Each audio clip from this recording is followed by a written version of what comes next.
Hello friends, मैं आपका दोस्त प्रियांशु तोमर और आपका स्वागत है हमारे YouTube channel study with Priyanshu Tomar में।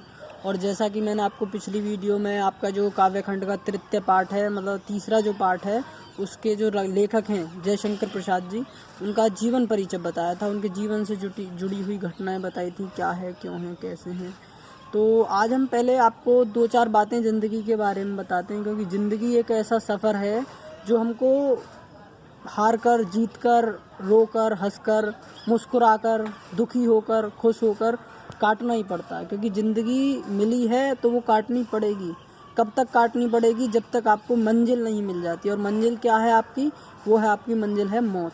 मौत ही एक ऐसी मंजिल है जहाँ सबको जाना है, पर हर कोई विश्वास नहीं करता है कि हाँ भाई एक सत्य है ये कि हमें जाना है। सबको पता है मरना है, पर इस बात को कोई मानता नहीं है। क्योंकि जन क्या है, पब्लिक कभी भी सही बात पर विश्वास नहीं करती है और जो बात गलत होती है उस पर जल्दी विश्वास करती है। क्योंकि जो मनुष्य का ब्रेन है उसमें नेगेटिव भी आ जाते हैं। तो आप कभी बहुत उदास हो ना, तो 2 लाइन मार दिया करो बड़ी कड़ी। वजह क्या है मुझे खुद नहीं मालूम, कि वजह क्या है मुझे खुद नहीं मालूम, आज बहुत उदास हूँ मैं। जब आप बहुत परेशान हो, जब किसी से कहना, ऐसा ही है ज़िंदगी में, इस बात को जब ही कहना जब आप बहुत परेशान हो, आपको थोड़ा अच्छा फील होगा। क्योंकि जो आप मन से निकाल दोगे ना, जो आपके मन में भरा हुआ है, तो आप बड़ा अच्छा महसूस करोगे। एक ऐसा महसूस करोगे खुला सा। क्योंकि कभी कभार ज़िंदगी में ऐसा भी होता है, बहुत दुख मिलते हैं, आप खुद कोशिश करते हो पर खुश रहा नहीं जाता है। क्योंकि आपसे बहुत ऐसी गलतियाँ हो जाती हैं कि जिनका पछतावा कर सकते हैं आप, उनका कभी प्रायश्चित नहीं किया जा सकता है। तो बस ज़िंदगी के बारे में इतना ही। चलो आप एक और सुनाते हैं आपको 2 लाइनें कि आ बैठ ज़िंदगी 2 बातें करते हैं, कि आ बैठ ज़िंदगी 2 बातें करते हैं, तू थक गई होगी मुझे भगाते भगाते। तो बस इतना ही। और हम अब आपकी जो कविता है श्रद्धा मनु, उसकी चालू करते हैं व्याख्या। तो बस हम स्टार्ट करते हैं। तो फ्रेंड्स, आपका पाठ है श्रद्धा मनु। तो ये जो पाठ है तो ये उस समय का है जब इस जो धरती है हमारी, जो आपका पृथ्वी है, उस पर से जब जो पहले देवता वास किया करते थे, तो देवताओं का जब विनाश हो चुका था और जब इस पर मानव जाति की स्थापना की जाने वाली थी, तो इसमें जो आपके श्रद्धा और मनु हैं, तो आपका जो पहला, जो पृथ्वी पर कहा जाता है जो पहला प्राणी था, जो मनुष्य था पहला, वो मनु था। और जो स्त्री थी पहली, वो श्रद्धा थी।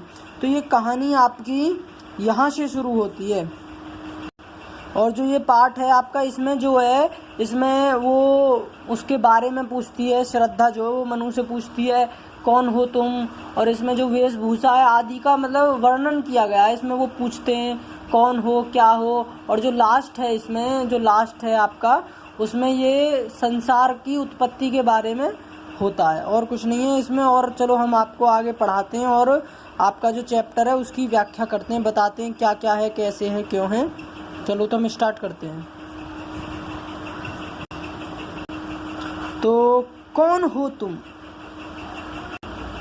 कौन तुम संतृति जल नदी तीर, तरंगों से फेंकी मणि एक, कर रहे निर्जन का चुपचाप प्रभा की धार से अभिषेक। मधुर विशांत और एकांत जगत का सुलझा हुआ रहस्य, एक करुणा में सुंदर मौन और चंचल मन का आलस्य। तो इसमें जो श्रद्धा है, तो श्रद्धा मनु से प्रश्न करती है कि तुम कौन हो।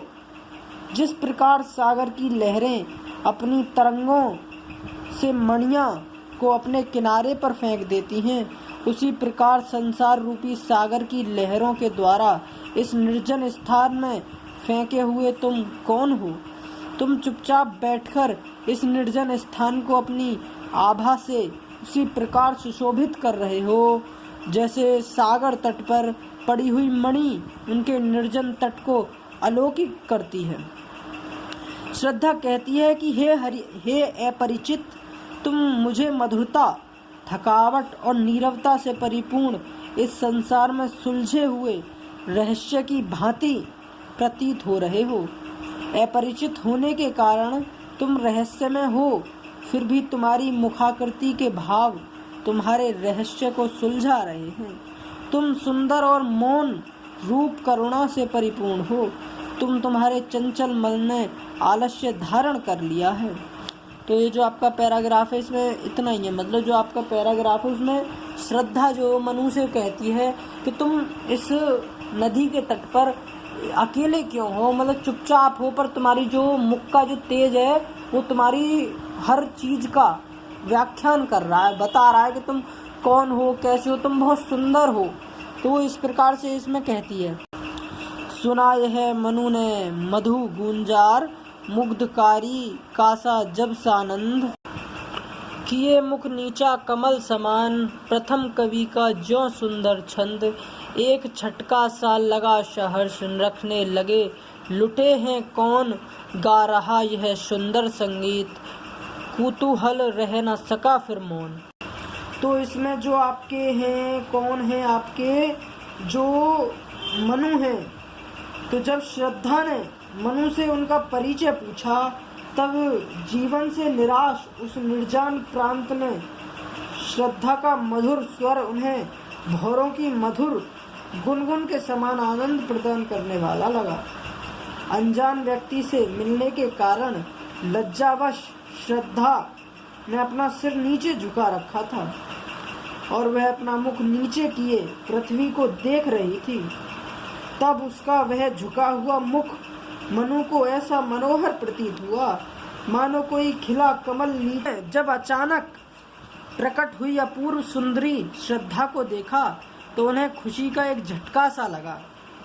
वे उसकी सुंदरता और मोहक छवि पर सर्वस्व लुटा बैठे और जैसे लुटा पिटा व्यक्ति अपनी सुध बुध खो बैठता है, ठीक वैसे ही श्रद्धा की मोहक छवि से आकर्षित होकर मनु सुध बुध खोकर उसे देखने लगे कि इस निर्जन प्रांत में कौन यह मधुर गीत गा रहा है।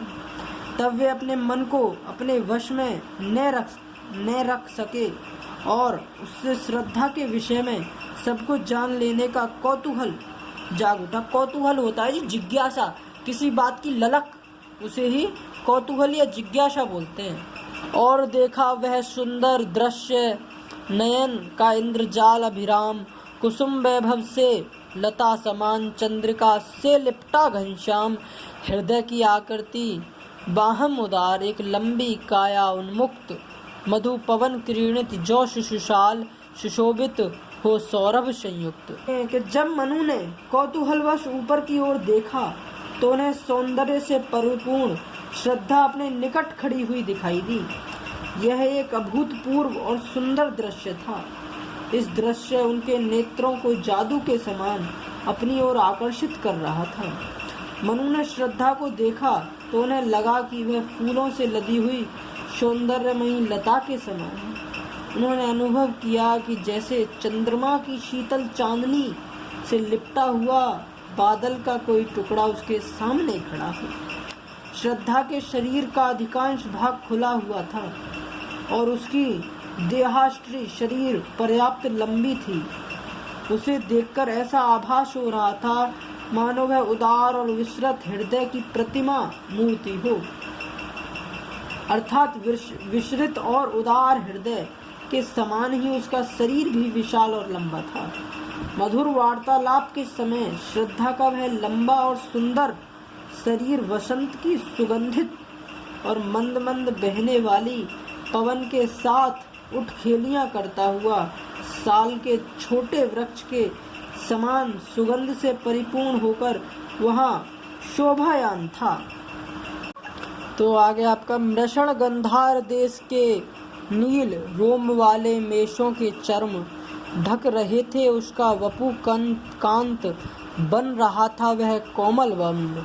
नील परिधान बीच सुकुमार, खुल रहा मृदुल अधखुला अंग, खिला हो ज्यों बिजली का फूल, मेघ बन बीच गुलाबी रंग। ओहो वहा मुख पश्चिम के व्योम, बीच जब घिरते हो घनश्याम, अरुण रवि मंडल उनको भेद, दिखाई देते हो छविधाम। कि इसमें बताया गया है कि जो श्रद्धा थी उसने गंधार देश में पाई जाने वाली उत्तम नस्ल की नीले बालों वाली भेड़ों की खाल से बने अत्यंत कोमल, सुंदर एवं चमकदार वस्त्र धारण कर रखे थे। वे वस्त्र न केवल श्रद्धा के कोमल एवं रमणीय शरीर को ढक रहे थे, बल्कि वे वस्त्र कोमल होते हुए भी उसका सुरक्षा कवच बने थे। कहने का आशय यही है कि नीली भेड़ की खाल से बने उसके वस्त्र उसको सब प्रकार से सुरक्षा प्रदान करने में समर्थ थे। उसकी वेशभूषा में से कहीं कहीं उसके कोमल और सुकुमार अंग दिखाई दे रहे थे। उन्हें देखकर ऐसा प्रतीत हो रहा था मानो नीले बादलों के वन से गुलाबी रंग का सुंदर बिजली का फूल खिल उठा हो। श्रद्धा का वह कांतिमय और लालिमा युक्त मुख काले रंग के बादलों से घिरा हुआ ऐसा प्रतीत हो रहा था मानो संध्या के समय पश्चिम की ओर आकाश में काले बादल घिराए हों और लालिमा युक्त सूर्य उन काले बादलों को भेदकर आकाश में सुशोभित हो रहा हो। तो फ्रेंड्स, बस आज की वीडियो में इतना ही, और जो आपकी बचा हुआ जो चैप्टर है वो हम आपको अगली वीडियो में कराएंगे, क्योंकि थोड़ा थोड़ा ही होता रहेगा तो थोड़ा बढ़िया रहेगा, क्योंकि हम भी एक साथ इतना नहीं करा सकते ना। तो बस फ्रेंड्स, इस वीडियो में इतना ही। हमारे चैनल को लाइक, सब्सक्राइब, शेयर ज़रूर करें, और ज़िंदगी के बारे में अगर आपके कोई विचार हों तो हमें कमेंट सेक्शन में ज़रूर बताएं। तो थैंक्स फॉर वॉचिंग।